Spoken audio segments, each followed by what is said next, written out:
नमस्कार। कभी सोचा है कि ये जो बड़े बड़े वेयरहाउस में रोबोट घूमते हैं या फिर जो सेल्फ ड्राइविंग कारें हैं, इनकी शुरुआत आखिर होती कहाँ से है? ज्यादातर मामलों में ना इसकी शुरुआत एक बहुत ही सिंपल से आइडिया से होती है, एक लाइन को फॉलो करना। बस आज हम इसी को समझने वाले हैं कि एक लाइन फॉलोइंग रोबोट आखिर बनता कैसे है। और यकीन मानिए, ये सिर्फ एक मजेदार डीआईवाई प्रोजेक्ट नहीं है, बल्कि ये ऑटोमेशन के पीछे का जो पूरा जादू है ना, उसे समझने की एक चाबी है। तो चलिए शुरू करते हैं। तो सवाल ये है कि आखिर एक रोबोट को पता कैसे चलता है कि उसे एक काली लाइन का पीछा करना है? क्या वो देख सकता है या वो सोच सकता है? खैर, ये कोई जादू नहीं है, बल्कि इंजीनियरिंग का एक बहुत ही खूबसूरत नमूना है। ये पूरा का पूरा खेल है लॉजिक का, सेंसर्स का और थोड़ी सी स्मार्ट प्रोग्रामिंग का। चलिए इस पहेली को मिलकर सुलझाते हैं। किसी भी अच्छी कहानी की तरह हमारे इस रोबोट के भी कुछ मेन कैरेक्टर्स हैं। और ये सिर्फ इलेक्ट्रॉनिक पार्ट्स नहीं है, समझिए कि ये एक टीम है जो एक साथ मिलकर काम करती है। एक दिमाग है जो सोचता है, आंखें हैं जो देखती हैं, और एक शरीर है जो चलता है। चलिए इन कैरेक्टर्स से एक एक करके मिलते हैं। तो कौन कौन है हमारी टीम में? सबसे पहले है आर्डुइनो ऊनो, जो इस पूरे ऑपरेशन का मास्टरमाइंड मतलब कि दिमाग है। फिर हैं दो आईआर सेंसर, हमारी जासूस आंखें। इसके बाद आता है L298N मोटर ड्राइवर, जो दिमाग और मसल्स के बीच एक पुल का काम करता है। और आखिर में हमारे पास हैं डीसी मोटर्स, पहिए और चासीज, जो इसे चलने फिरने की असली ताकत देते हैं। चलिए दिमाग से शुरू करते हैं। आर्डुइनो ऊनो, इसे एक छोटे से कंप्यूटर की तरह समझिए। सारा एक्शन यहीं होता है। ये सेंसर से इन्फॉर्मेशन लेता है, उसे प्रोसेस करता है और फिर फैसला लेता है। सीधा चलो, लेफ्ट मुड़ो, रुको। ये हमारे रोबोट का बॉस है जो सारे फैसले लेता है। अब मिलते हैं आंखों से, यानी आईआर सेंसर से। ये कोई नॉर्मल आंखें नहीं हैं, ये इंफ्रारेड लाइट का इस्तेमाल करती हैं, जिसे हम देख नहीं सकते। ये लगातार नीचे की जमीन से एक ही सवाल पूछती रहती हैं, तुम काली हो या सफेद? काली सतह लाइट को सोख लेती है, जबकि सफेद सतह उसे वापस फेंक देती है। और बस यही सिंपल सा हाँ या ना का जवाब हमारे रोबोट को रास्ता दिखाता है। ठीक है, तो दिमाग यानी आर्डुइनो ने फैसला तो ले लिया, लेकिन वो मसल्स यानी मोटर्स को सीधे सीधे ऑर्डर नहीं दे सकता। उसे एक ट्रांसलेटर या कह लीजिए एक मैनेजर की जरूरत है। यहीं पर काम आता है L298N मोटर ड्राइवर। ये आर्डुइनो के छोटे कमजोर सिग्नल्स को लेता है और उन्हें एक पावरफुल कमांड में बदल देता है, जो मोटर्स को घुमा सके। ये दिमाग और शरीर के बीच की सबसे जरूरी कड़ी है। और आखिर में हमारे पास है इसका शरीर, चेसीज, मोटर्स और पहिए। चेसीज वो ढांचा है जो सब कुछ एक साथ पकड़कर रखता है, और मोटर्स और पहिए इसे दुनिया में घूमने की ताकत देते हैं। बिना शरीर के हमारा रोबोट सिर्फ एक सोचने वाली मशीन होता, लेकिन चल नहीं पाता। तो हमारी टीम अब पूरी तरह से तैयार है। अब वक्त आ गया है कि इन सभी कैरेक्टर्स को एक साथ जोड़ा जाए, ताकि ये मिलकर काम कर सकें। ये वो हिस्सा है जहां हम तारों और कनेक्शंस के जरिए दिमाग, आंखों और शरीर के बीच बातचीत का रास्ता बनाते हैं। चलिए देखते हैं कि ये सर्किट बनता कैसे है। अब इस वायरिंग डायग्राम को देखिए। हो सकता है पहले नजर में थोड़ा मुश्किल लगे, लेकिन ये बहुत लॉजिकल है। हर तार का एक खास काम है। देखिए, पिन 2 और 3 आंखों यानी आईआर सेंसर से सिग्नल ले रहे हैं, और पिन 8 से लेकर 11 तक मसल्स मतलब मोटर्स को बता रहे हैं कि क्या करना है। ये एक तरह से एक डांस जैसा है, जहां हर एक का स्टेप पहले से तय और बहुत जरूरी है।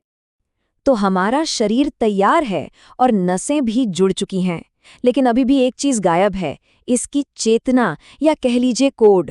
हार्डवेयर तो सिर्फ एक खाली बर्तन है, कोड वो आत्मा है जो इसमें जान डालती है। अब हम उस भाषा को देखेंगे जिससे हम रोबोट को सिखाते हैं कि उसे क्या सोचना है और कैसे रिएक्ट करना है। अब देखिए, सारा का सारा खेल जो है ना, वो इसी एक सिंपल बाइनरी लॉजिक पे टिका है। जब रोबोट की आंखें मतलब हमारे आईआर सेंसर्स काली लाइन को देखते हैं, तो वो दिमाग यानी आर्डिनो को एक सिग्नल भेजते हैं, वैल्यू 0। और जैसे ही वो सफेद सतह देखते हैं, सिग्नल बदल जाता है 1। बस इतना ही है।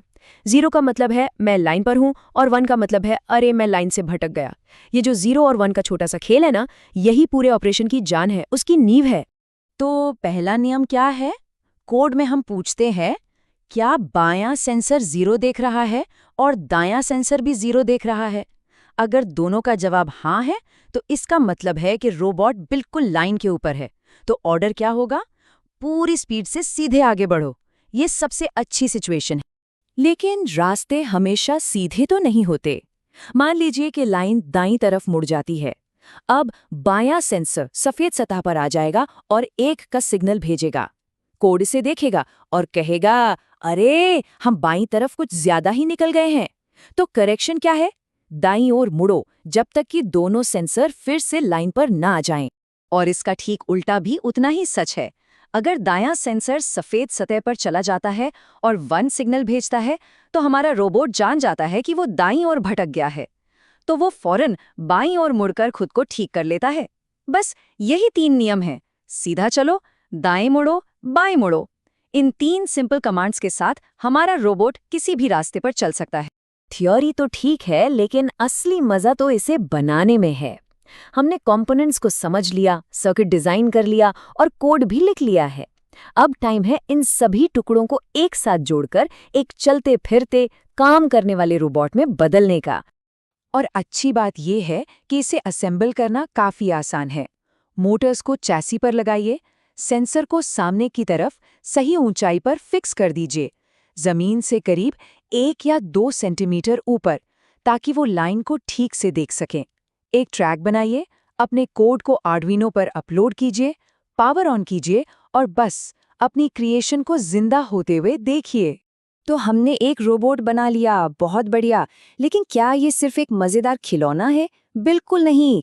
ये छोटा सा प्रोजेक्ट हमें ऑटोमेशन और टेक्नोलॉजी के भविष्य के बारे में बहुत कुछ सिखाता है।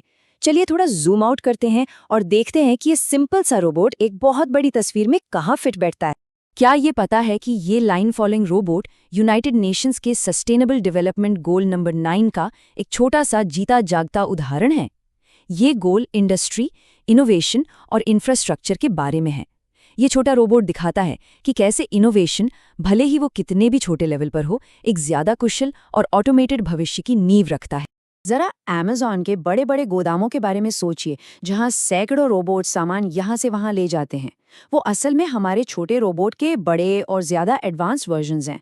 वो भी इसी बेसिक प्रिंसिपल पर काम करते हैं, अपने आसपास को समझने के लिए सेंसर का इस्तेमाल करना और उस जानकारी के आधार पर फैसले लेना।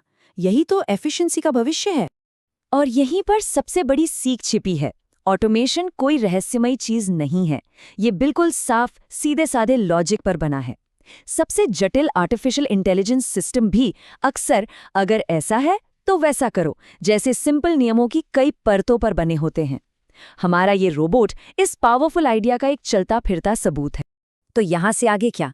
जरा सोचिए, अगर हम अपने रोबोट की आईआर आंखों को कैमरों से बदल दें, क्या होगा अगर हम इसे आर्टिफिशियल इंटेलिजेंस दें, ताकि ये सिर्फ लाइनों को नहीं बल्कि रुकावटों को, लोगों को और चीजों को भी पहचान सके। ये सिंपल लाइन फॉलोइंग रोबोट तो बस एक शुरुआत है।